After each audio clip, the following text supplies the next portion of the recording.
20 साल 25 साल से वो घर बिल्कुल प्लॉट था ना, और कज़न से ना मैं छत पे सो रहा था तो अचानक ऊपर आ रहा हूँ, ऐसा लग रहा है कोई ऊपर मेरे पीछे चढ़ रहा है। मैंने दुरूद शरीफ पढ़ी, सो गया ना।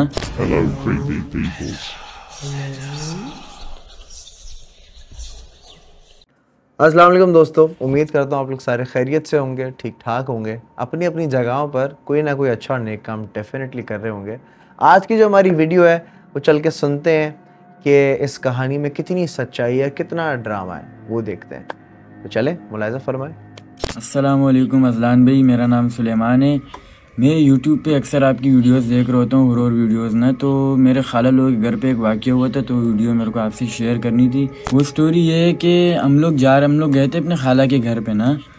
तो खाला के घर पे वो ऐसा था कि वो एक टाइम 20 साल 25 साल से वो घर बिल्कुल प्लॉट था ना। जैसे प्लॉट होता है ना, जैसे टूटा हुआ घर होता है, उसमें कोई रिहाइश नहीं होती है। तो उन्होंने वहाँ पे जो है ना अपना घर बनाया। तो मेरी खाला की जो बेटी है ना, उनकी शादी थी, तो हम उनके घर पे गए थे रात रुकने के लिए ना। शादी मेहंदी की रात थी, तो हम घर वालों ने बोला वहाँ पे रात रुकें, हम रात रुकें।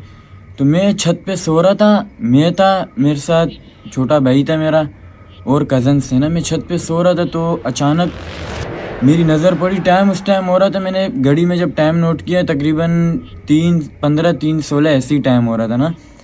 तो मैंने ऊपर टंकी की तरफ देखा, टंकी की तरफ से जो है ना मेरे को एक ऐसे साइड से जो है ना किसी ने लाइट मारी ना, जैसे कि मुंह आते यहाँ पे लाइट है। अभी मैं अचानक जो है ना ऐसे मेरा दिल घबरा गया। मैंने बोला ये क्या है भाई। मैं अचानक नींद से उठ गया, मैंने अपने कज़नों को उठाया, मैंने बोला ऊपर कोई चीज़ है। तो फिर उन लोगों ने सीढ़ी वगैरह लगाई, ऊपर टंकी पे चढ़े तो वहाँ देखा, वहाँ कुछ नहीं था। तो फिर ऐसे इन लोगों ने मेरे को बोला दुरूद शरीफ पढ़ो, सो जाओ। मैंने दुरूद शरीफ पढ़ी, सो गया ना। फिर इतने में ये हुआ कि सीढ़ियों से ऐसा लग रहा था कि किसी ने गिलास जानबूझ के फेंके, सीढ़ियों से ही गिलास जा रहे।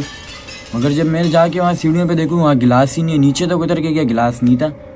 ऊपर आ रहा हूँ, ऐसा लग रहा है कोई ऊपर मेरे पीछे चढ़ रहा है।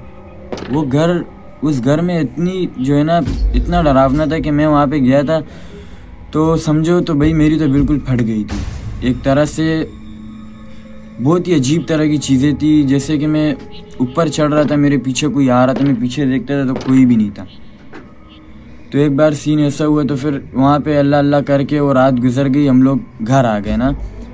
तो उसके अगले दिन शादी के बाद जो है ना हमारे को पता चला कि मेरी जो खाला की बेटी है, छोटी थी, वो इतनी भी छोटी नहीं है, तकरीबन 5-6 साल की है।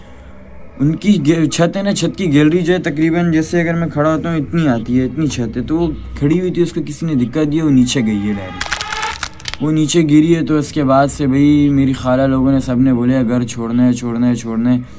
तो एक बार पता है क्या हुआ, फिर वो लोग सामान शिफ्ट करे, तो उन लोगों ने घर फिर शिफ्ट किया इधर पहलवान गोट वाली साइड पे, ये शाह फैसल वाली साइड पे ना। तो घर शिफ्ट कर रहे थे। मेरा जो खालू है ना, मेरी खाला का जो शोहर है, वो कहीं फ्रिज वगैरह सीढ़ियों से नीचे ला रहे थे। सीढ़ियों से जैसे नीचे ला रहे थे, उसको कहीं जिन मिन ने दिक्कत दे दिया होगा। अल्लाह बेहतर जानता है क्या हुआ क्या नहीं हुआ। वो नीचे गिरे, अल्लाह माफ़ करे, उनका पूरा सर जो है ना यहाँ से पूरा किसी ऐसा लग रहा था किसी ने छुरी से काटा है। हालांकि सीढ़ियों से बंदे इंसान गिरते तो ज़्यादा इतना नुकसान नहीं होता, उसके सर यहाँ से पूरा कट गया था। ऐसा लग रहा था किसी ने जानबूझ के काटा है। बहुत ही अजीब तरह की जो है ना मखलूक थी, पता नहीं क्या थी, अब अल्लाह बेहतर जानते हैं। मगर फिर ये हुआ कि मेरे खालू लोगों की तबीयत बहुत ख़राब हुई। मेरी खाला को जो है ना पता नहीं क्या हो गया, तकरीबन वो 6 से 8 महीने तबीयत उनकी ख़राब हो भाई, यूँ ऐसी एक स्ट्रेचर पे यूँ पड़ी रहती थी, ना वो कुछ खा रही होती थी ना कुछ पी रही होती थी। उनको ड्रिप के ज़रिए जो है ना खिलाया करते थे। तो इस चक्कर में जो है ना फिर मेरे खाला का जो बेटी है, मैंने आपको बताया, वो भी छत से गिर गई थी, उसकी भी डेथ हो गई थी। तो फिर उन लोगों ने घर छोड़ दिया। तो फिर जो है ना यही ओके, तो ख़वातीन और हज़रात, ये कहानी सुनने के बाद मैं चाहता हूँ कि इसका फ़ैसला आप ही करें। मैं इसके बारे में कोई कमेंट नहीं करना चाहूँगा। I don't want to say anything about this story. आप बताएं कि आप लोगों को क्या लगता है, ये कहानी सच है? अगर सच है तो क्या चीज़ आपको इस कहानी में सच लगी, और अगर आप समझते कि झूठ है तो ज़रा बताना कि कहाँ तुम्हें लगा कि ये कहानी ये झूठ है। बहुत सारा ख्याल रखिएगा, दुआ में याद रखिएगा। पाकिस्तान जिंदाबाद। अल्लाह हाफ़िज़।